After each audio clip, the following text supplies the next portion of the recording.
pie as much as I do. It's just one of my favorite desserts.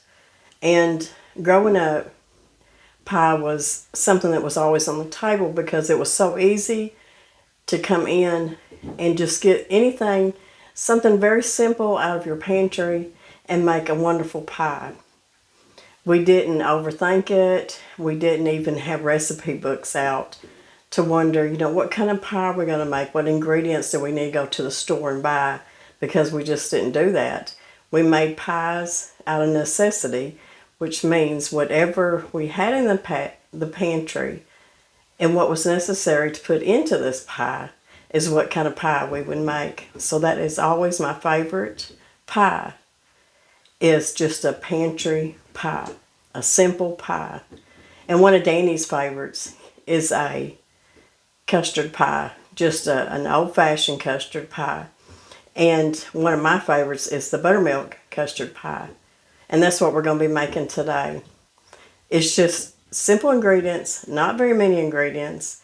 If you don't have buttermilk on hand, you can just use regular milk and just make a regular custard pie. It's such an easy pie. And pretty much all custard recipes are pretty much the same recipe. There might be just a couple of different ingredients in, but most of them are pretty much the same.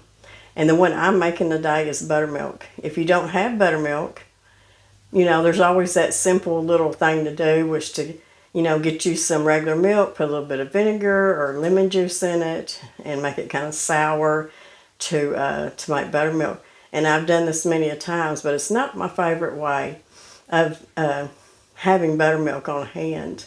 But it is a good way when you're needing something some buttermilk in a hurry and you don't have any. I want to show you an easy way to always have buttermilk on hand when you need it for any recipe, whether if you're making a custard pie or making biscuits or anything like that. It's easy, but a lot of times I forget, so I have to write it down to remind myself to make sure to keep me just a little bit of buttermilk, of my cultured buttermilk. If it ain't nothing but a fourth a cup, make sure I have that. I don't use it all. Sometimes I do that and forget. That way I've always got just that little bit to start me another whole jar of buttermilk. So let's get started on our pie. Well, I know you have to start somewhere. So we're going to start with some store-bought buttermilk.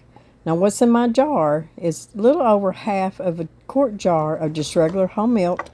And I just put in about a fourth of a cup of my buttermilk. And I don't like using low fat, but if that's what you want to use, you go right ahead. And you just stir that up real good. So you got a fourth a cup of buttermilk, and then the rest of it is just whole milk. And this is going to sit on my counter with a loose lid for about 10 to 12 hours. So we're just making sour milk, but we need to start with a cultured buttermilk. So when it gets down to about another fourth a cup, I will add more milk to it, whole milk, and do the same thing over again and keep buttermilk. Okay, let's make our buttermilk pie.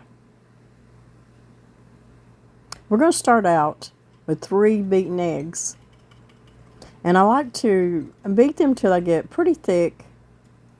Not just frothy, but, a thick consistency. It just makes for a better pie.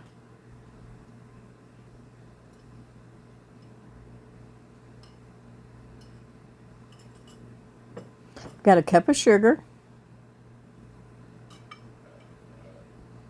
I've got 1 cup of buttermilk.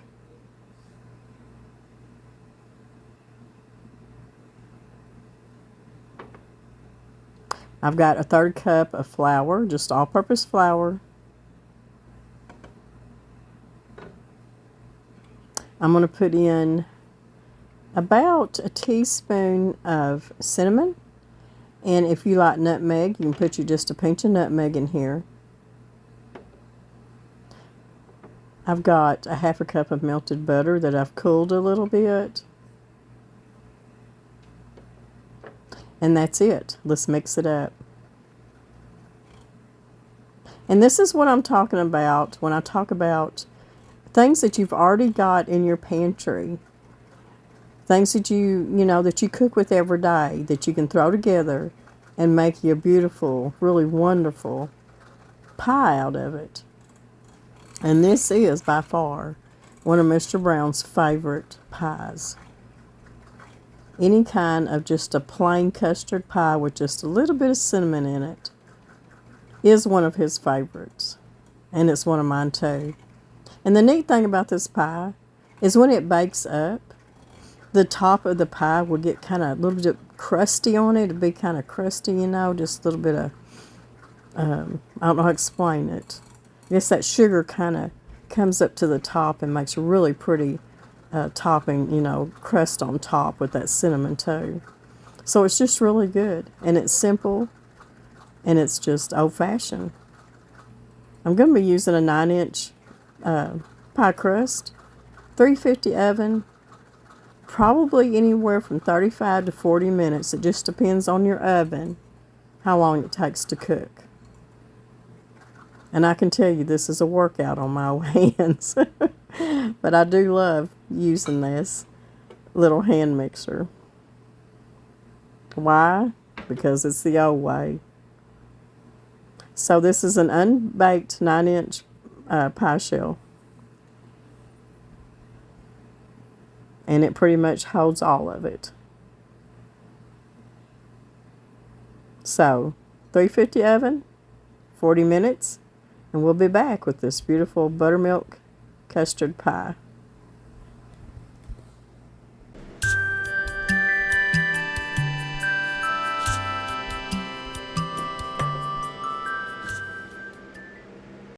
Well, our pie's out of the oven after 40 minutes.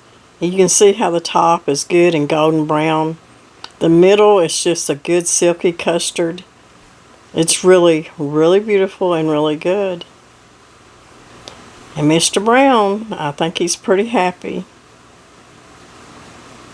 One of his favorite pies. He'll eat this pie for breakfast, lunch, and supper. So I hope y'all enjoyed my video of making a buttermilk pie. I want you to know that my second cookbook is still for sale, and the information will be down in the description box. I want to show you, this is my favorite pie cookbook, and I found this at a flea market. I thought you might want to try to find one just like it.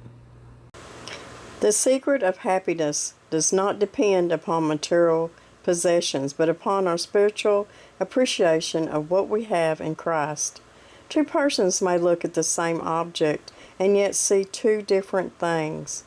Looking at a bouquet of flowers, one will see the beauty of the bouquet, while the other will see only the one faded bloom.